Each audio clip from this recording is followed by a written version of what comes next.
Hello everyone, welcome to our live event for International Women's Day, and I'm really glad to be here with you guys.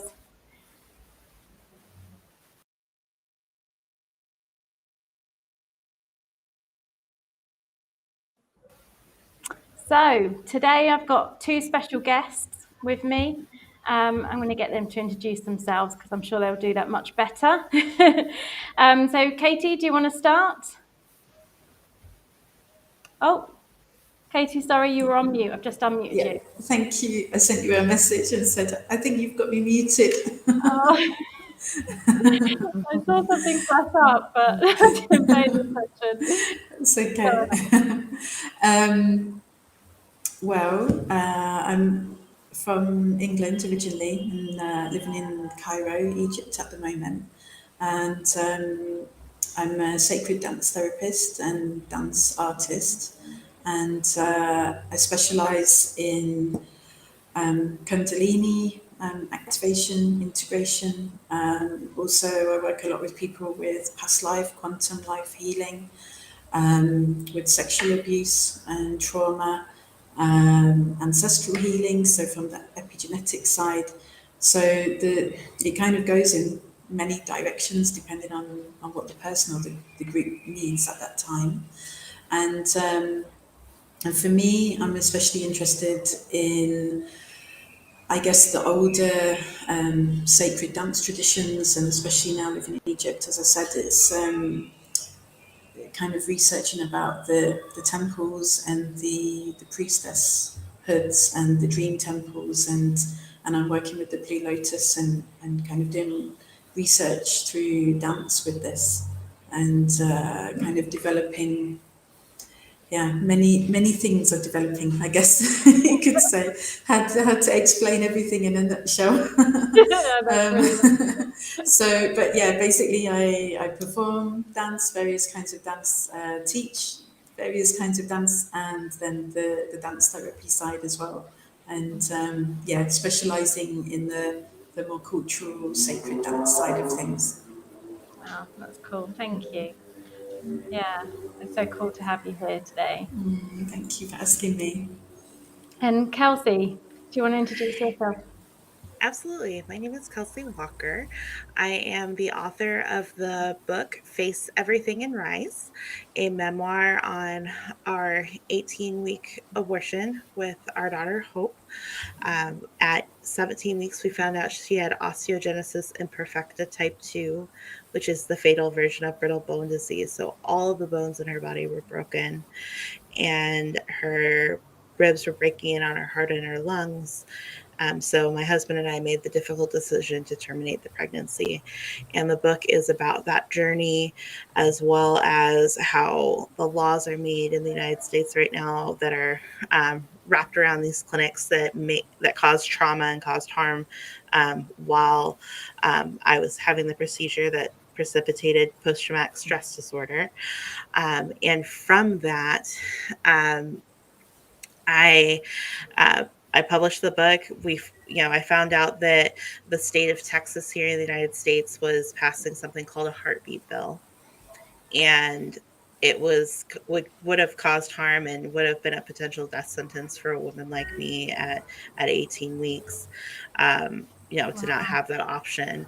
So the book came pouring out of me in 6 months, and I published the book in December, and upon sharing my story and sharing the book with others, I found out that there's a lot of people, a lot of women out there like me that have had abortions, lost children, or lost pregnancies that desperately need support and someone who's been there.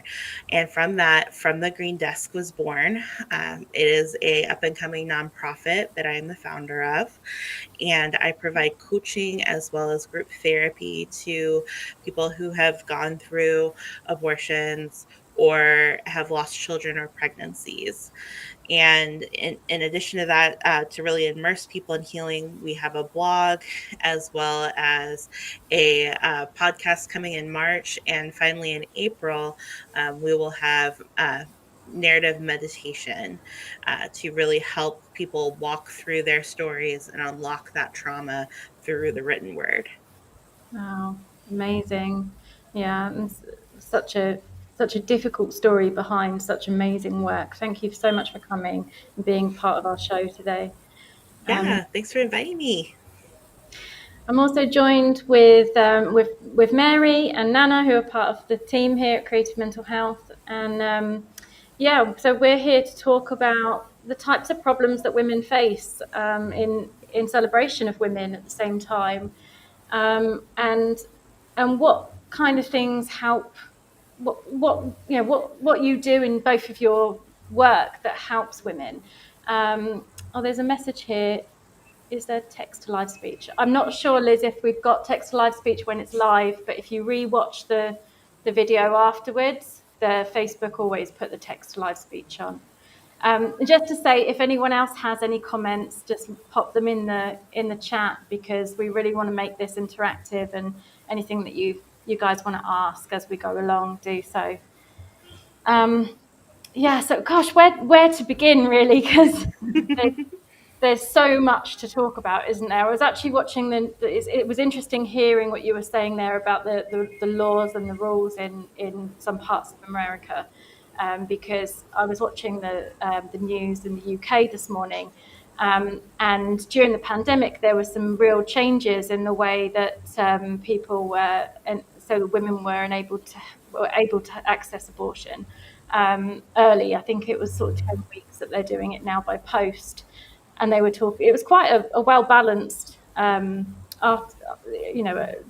article around the benefits and the downsides to that. But there's so much disparity across the world in how we manage these problems and offer women, the rights to kind of consider these different kind of layers of what having children means, but also you spoke about the traumas of kind of when it's not a choice, when it's something that is thrusted upon you, and that's Absolutely. yeah. Yes.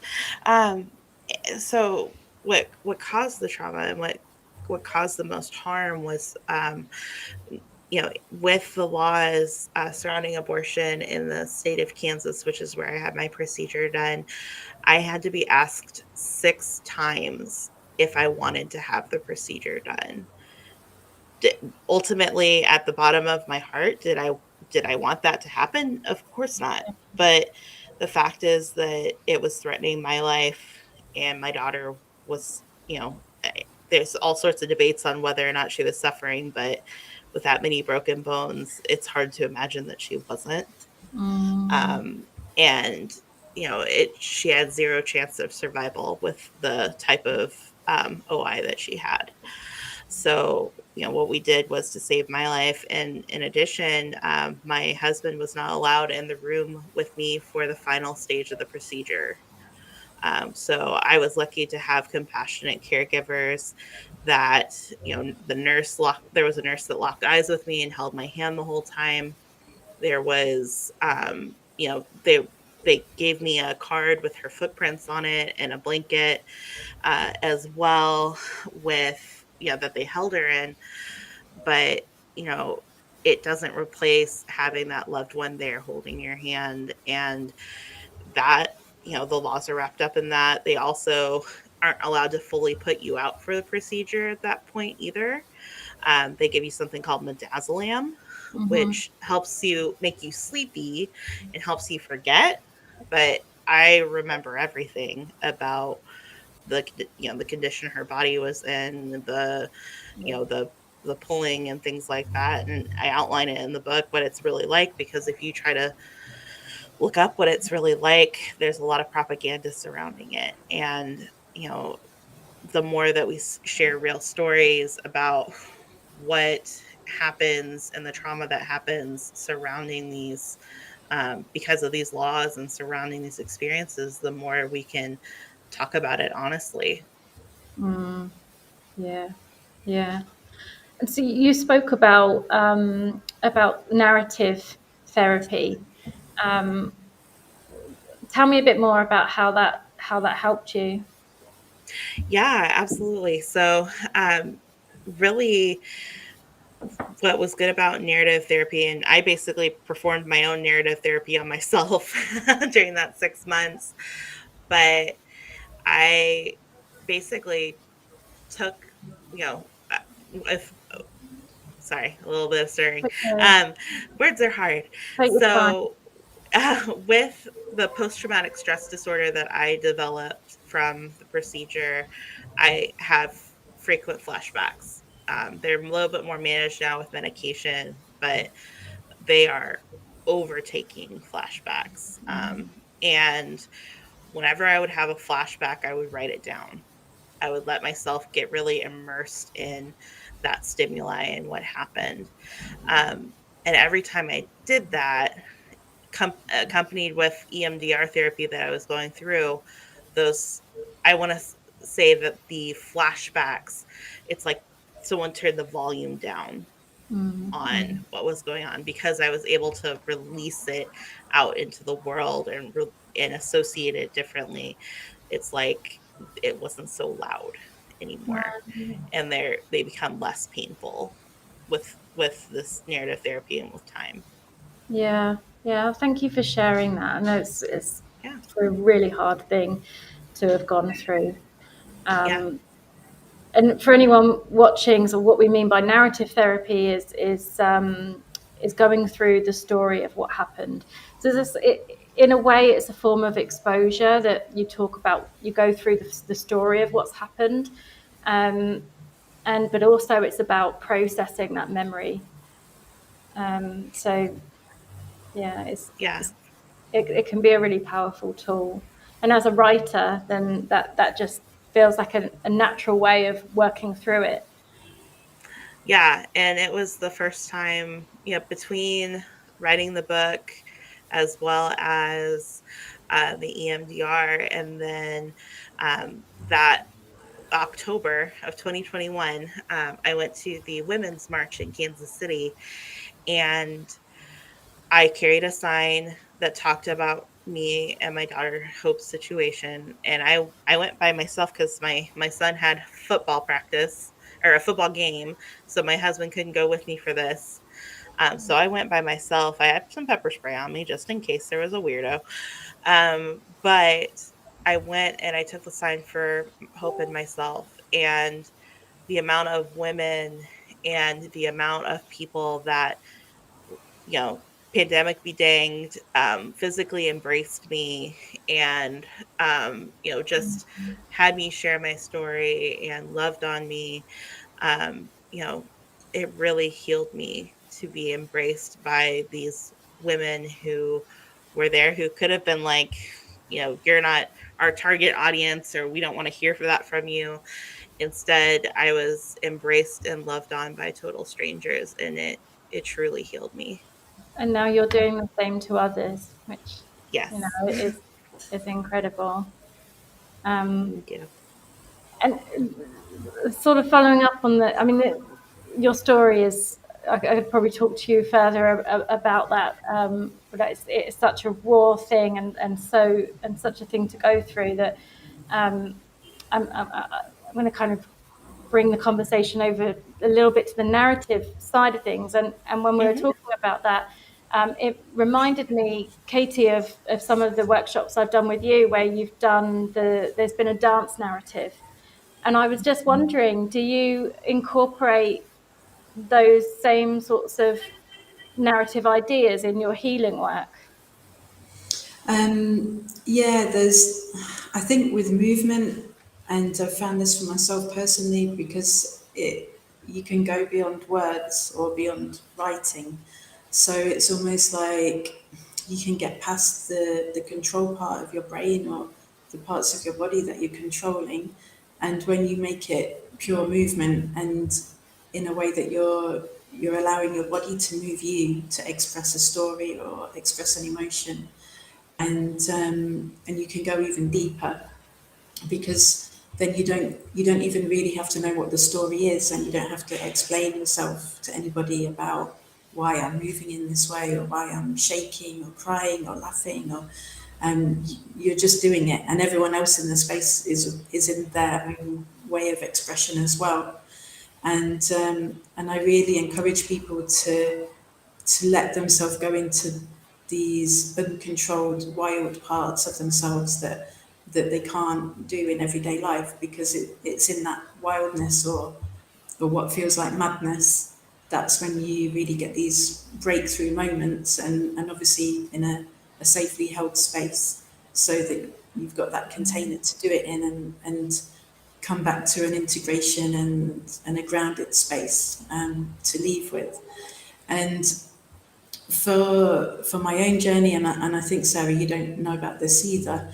Around 9 years ago, I had a miscarriage, but I didn't know that I was pregnant, and I can't think there's a name for it, but basically I was pregnant and had the miscarriage, and I was having my periods as usual, but the fetus and everything hadn't come out, so everything was still inside of me for around 6 months, and slowly poisoning me from the inside out.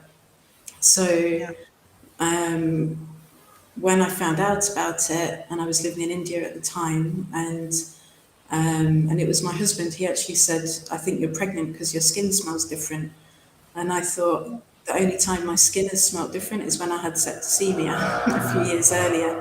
And so for me, it was almost like I hadn't even had a chance to get used to the idea of, am I pregnant? Oh, I am. Oh, no, I'm not pregnant. And now I have to have this surgery. And it was just all in one day, really. And I used that, as you say, as this narrative, because my hormones had gone completely crazy, because my body thought I was pregnant for 6 months, but I wasn't, but I was, the hormones were there.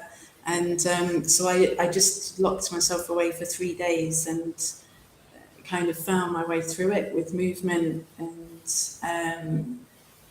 and just really going into my body and really nurturing myself in that.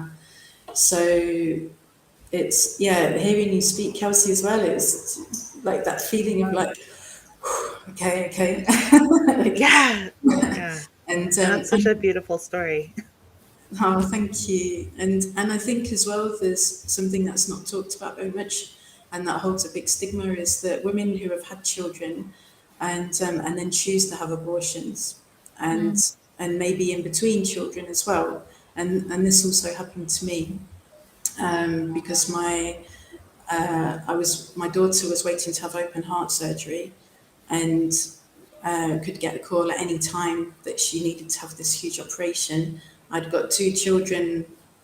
Well, she was under one, my son was 3, I was 25, and suddenly I was pregnant, and I was like, I cannot handle this. So I think this is something that also is really important for women to be able to speak about, and that they've had to make those choices for for many reasons, and that it's okay to do that. Yeah. Absolutely.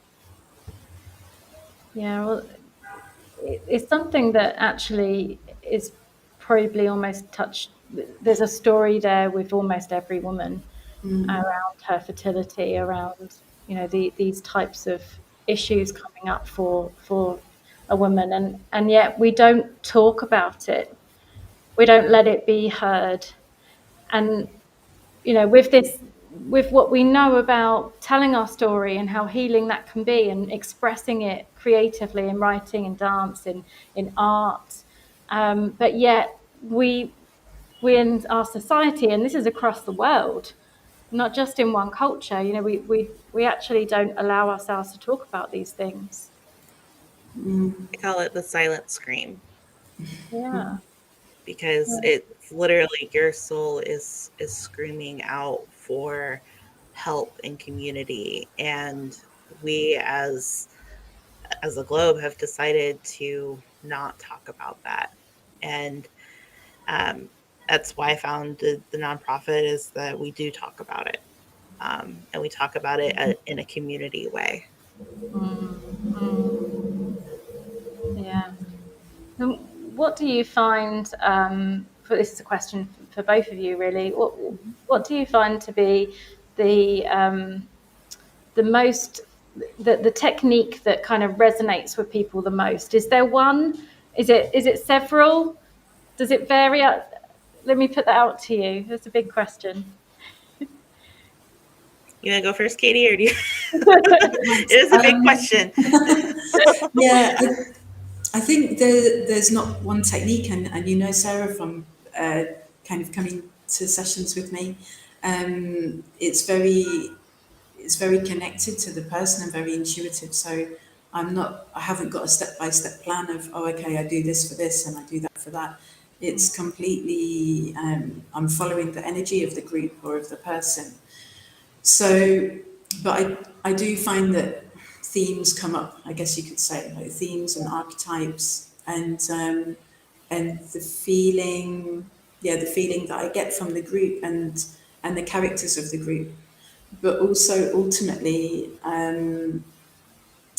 there's very much a mirroring. So it's like sometimes I look around the room and I'm looking at everybody in their own process, and it's like they are all elements of me, and I'm also an element of them, and how that's why these things are coming up to be seen and expressed, because there's a resonance on that level between us. So for me, in holding that space, I'm listening for that, I'm feeling for that, and then I'm letting my body guide me to then guide the person or the group.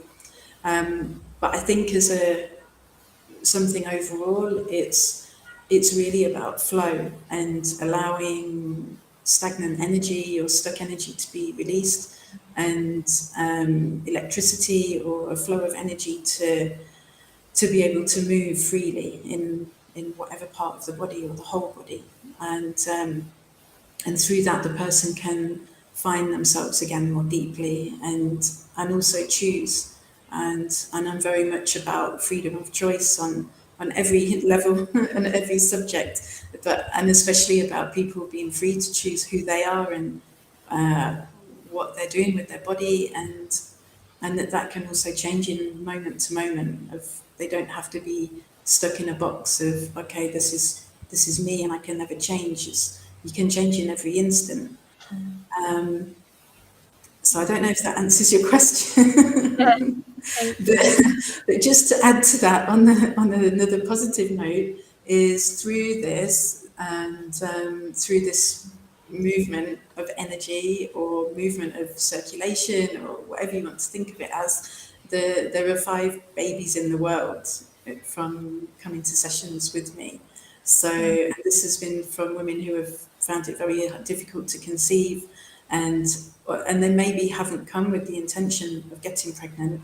It's been something that's going on in their lives, and they've come for another reason. Maybe just their friend has asked them to, but then they've become pregnant, and sometimes after just one session.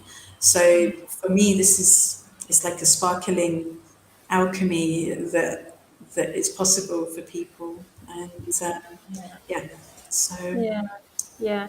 And actually, one of the things that kind of came from that question, what was behind that, was that because of I struggled with my own infertility for years, and so as a therapist myself, I very rarely have worked with people with pregnancy or child birthing kind of problems, because it was always very triggering for me. But what I do find in a lot of my work is that there are themes behind what people suffer through, that we as people have some kind of united way of managing or way of feeling the pain that we feel. So there's often themes where that kind of sit with people in groups, and that's kind of where the question sort of stemmed from, really, because it's an area that I don't work in, but I wondered, how that kind of sits when we think about it in a community sense, in a united sense. Does that make sense? Yeah. Yeah. And some of the themes that I see is really the stigma that surrounds abortion as well as grief. There's a huge stigma around grief, and how long you should grieve and how long it should take for you to get over it is definitely a question, as well as finding ways to have closure as Mm, well, and what closure looks like for different people, and that length of grief and how it changes.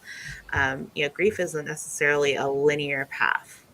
It yeah, changes with anniversaries, with holidays, with different stages in your life, and it touches all parts of you. It changes color, it changes shape, it changes expression as time goes on.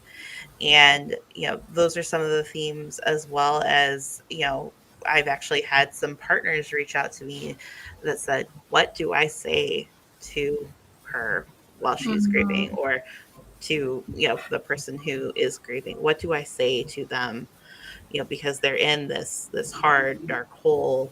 What is comforting, and making sure that there's support on both sides, because for me it took my husband seeing the red flags that I was in trouble before we finally found licensed help for me. And I mean, it didn't help that we were in a small town in the middle of Kansas, trying to seek out help. But when the red flags came, it was important for him to communicate the right way. Look, I'm going to help you seek out help. yeah, yeah. And that stands for any kind of problem, doesn't it? Really, that Yeah, to have somebody in your life who can have who is sort of given the permission to say, look, you need to, something's going on here. yeah. You Yeah, take it to the next level. yeah, yeah. So, Mary, did you have anything you wanted to add or ask into the mix? Uh, yeah, sure. I would like to ask Kelsey, like from the Green Desk, what is your future plan? Like mostly, the lawmakers, they are men, and Yep. I think abortion is such a topic which is very personal. So they mostly it revolves around rape victims and unmarried women, and they have this general bias around it, and even religious implications. So how would you change that through your organization? How would you make people As aware that it's actually personal and not like in general? Absolutely. So one of the things that I'm working on is just changing the narrative, because right now the narrative in the United States, and I don't know if it's the narrative worldwide, I definitely don't want to like throw that onto a country, but there's this picture of slut shaming, and that women who are having abortions are these loose women and things like that. And if that if that is your narrative, then that is your choice and your determination, and that's you, that's your life to live. But what we found is that 67% of women who are having abortions already have children. These are already women who have, are part of the child rearing stage. You also have 1 in 4 women across the world who will be affected by abortion and have a procedure. Um, when they talk about late term abortions, that is technically what I had. And because of the laws in Texas, there was a woman named Anna who, whose baby, she was 18 weeks pregnant. Her baby was underdeveloped and died. And because of the state law in Texas, she had to hope that her body miscarried and hope that she didn't get an infection like the one that Katie is describing that could kill you. So she had to hope that happened. So far as I know, she survived, which is, thank goodness. But the fact of the matter is, not everyone's going to be that lucky. And while the war with, Ukraine and Russia are going on, 3 states in the United States have moved forward with bills restricting reproductive rights while we aren't looking. And because we're paying attention to, big things as well. What I'm doing personally, and the vision for the from the Green Desk is right now we're running a 50 states challenge, which definitely isn't inclusive to the United States. If you have politicians or people in power that you want to send my book to, let me know and I'll make it happen. I'm getting at cost printed copies of my book and sending them to the state senators as well as the governors, the United States president, the Supreme Court justices. I am sending them my book, and it's not about selling books because I'm doing it at cost, to change the narrative that is surrounding abortion in our country, that it is women who are in, well, women and others, because there's also, folks that are non-binary and things like that that also need the healthcare. But pushing that this is the narrative that's going on. This is what you're restricting, people who are desperate for this as healthcare, and also making sure they understand that the laws that they're wrapping around these clinics are what is causing the trauma, not the care providers, because the care providers are compassionate, sweet people. It is the laws that they're wrapping around it that is causing harm to our people. So that's my way of trying to move the needle and hold them a little accountable for their actions, because, I always say, whether I'm coaching a team or whether I'm working with individuals, if I didn't say it once, then I never said it. Well, if you give them the book and they said that they didn't read it, or if they read it and they are ignoring it and moving forward with it anyway, that's the testament to their humanity, not mine. Yeah. So that's how I'm pushing No, forward and holding them accountable. you had me empowered to kind of hold my fist up and be like, power to the women. Yes. Absolutely. So yeah, I mean that's amazing, and we're behind you. Anything Thank that you. you need in this fight, we're there with you for sure. It's Share the free funder. It takes $30 to sponsor a state. That gets 3 copies sent to each state legislature. Like I said, it's at cost, and it's at shipping costs. So I'm not about selling books. I'm about pushing the message out there that we deserve better. yeah, that's really coming across. Yeah. Thank you. Yeah. So to kind of finish up our session today, what I'd like to sort of think about, what kind of message do we want to send out to women today? What helpful message can we give out? Is anything that just a thing that comes to the top of your mind? Mary, do you have something? Actually, I would like to ask Katie one last Oh, question. okay, go on. Yeah. Since we are talking about motherhood, and I would like to ask: does ancestral blockages, tend to affect women? Like, and how do you kind of help them, the clients, to remove it? Like, Definitely from the male and the female line.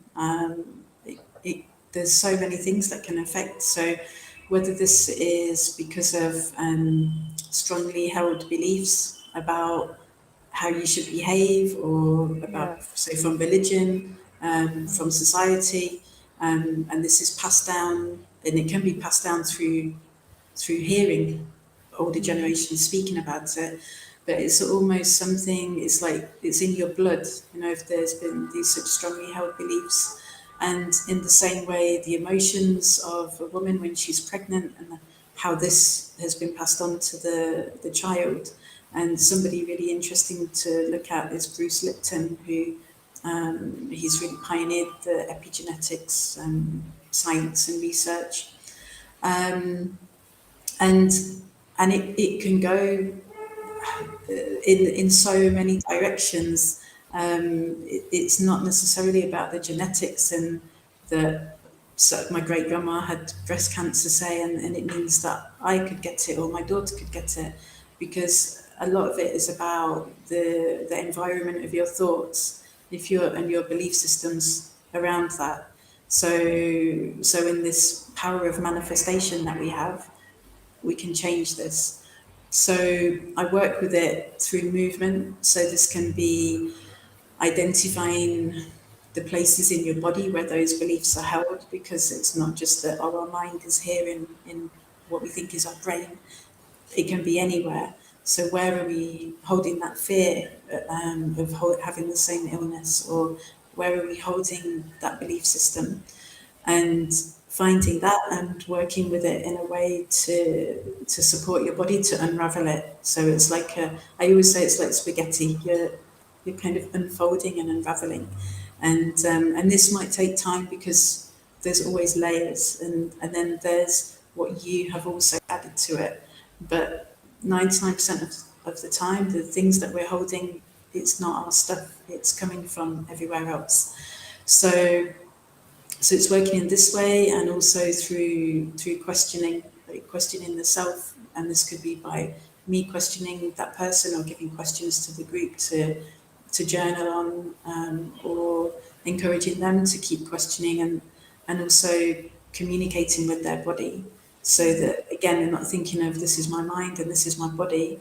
It's very much in unity, and the more you create a dialogue with your body, then you're working together in tandem all the time, and then you know, okay, I need to eat this right now, or this is what I need to do today, or I need to wear this color today, or like from big to small things, and then intuition comes into that, and again, lots of other stuff as well. So yeah, that's Yeah. it in a nutshell. And, it's funny, whenever I hear the word manifestation, I always kind of link that to as if it's some kind of form of magic, like we're calling to the universe for magic to happen. But to me, what that really means is it's our ability to make our own future. In that, when we look at our belief systems and when we look at kind of where that comes from and how we got to make those assumptions about the world and life, we then get this power that we can decide what to take forward and what not to, and then we make things happen. And all the answers are, we already have them. It's already in our body, and it's finding the gateways into those portals of yourself, and then opening them, and yeah, and then choosing. Yeah, that expression through creativity that we've talked about, sort of as an undercurrent throughout this whole conversation of writing, art, dance, music, all of those forms of expression where we can elicit those emotions and feelings out into the space, so that in that's healing, that's kind of processing what's happened. And also, if you think of all the eggs that each woman holds, we don't have that many babies. I mean, Yeah, however many millions of eggs there are. So why do we have them if not for our creative energy, and to utilize that energy into projects and into creating the life that we want, and maybe or maybe not children along the way as well. But there's so much power that we hold in our ovaries, in our womb space, and most of the time it's not being used, and it's not connected to. So yeah. it's yeah, the full power connection to our treasure trove in our womb space. I've never thought about it like that before. I Yeah. always think of it like a treasure chest. Like, okay, well, what will I find in there today, and how can I shine it into the world? Nice, nice. Oh, brilliant. So thanks for being here on with this in this show. It's been a really great conversation. And Thank you. Kelsey, any final sort of points from you that you want to bring up? Any like final message? Yeah, so my final message would be, um, if you are out there and you are struggling or you're suffering from, you know, um, after having an abortion or having a miscarriage or losing a child, reach out to us. The coaching and the group therapy sessions are free. What we waited for 4 years before we told our families what really happened to Hope, and out of fear of shame and guilt and all these perceived things that are going on. And so we waited 4 years before our what I call our truth tour. And what we found was that our family fully embraced us and loved us anyway, and still loved Hope. Still, my in-laws still have her tree that blossoms even during December planted in the back of their yard. So don't wait to tell your truth, and don't wait to seek out your tribe and seek out help. Yeah, there's so many shoulds, and the undercurrent of all that, of the grief and the hurt that we go through is about shoulds and about what we think others might view us with, or society. Yes, that's a really nice message to, Yes. not to hesitate, and to be your honest, genuine self in that moment. Yeah, and give that truth. Yeah, thank you. Mary, any final words from yourself? I'm just thankful for the guests, Katie and Kelsey, that they shared their story today with us and with the audience. Thank And you. I hope more women will come out and speak about their grief and trauma. And I hope they get support through Kelsey and Katie as well. Yeah, Thank yeah. you. Absolutely. And Katie, any final message from yourself? Um, I guess the treasure trove. Yeah, I really like Yeah, that. like when Yeah. you wake up in the morning and like, hello, buddy, what magical mystery tour do you have for me today? And this treasure chest in my room space that I can delve into and manifest and enjoy and shine into the world unashamedly. Yeah, nice. Yeah, fabulous. All right, so it Thank sounds like you. what we're saying is give your truth and take it from your treasure chest. And in there you'll find all that you need. Totally. Truly. Fab. All right, well, thank you everyone, and we'll catch you next time.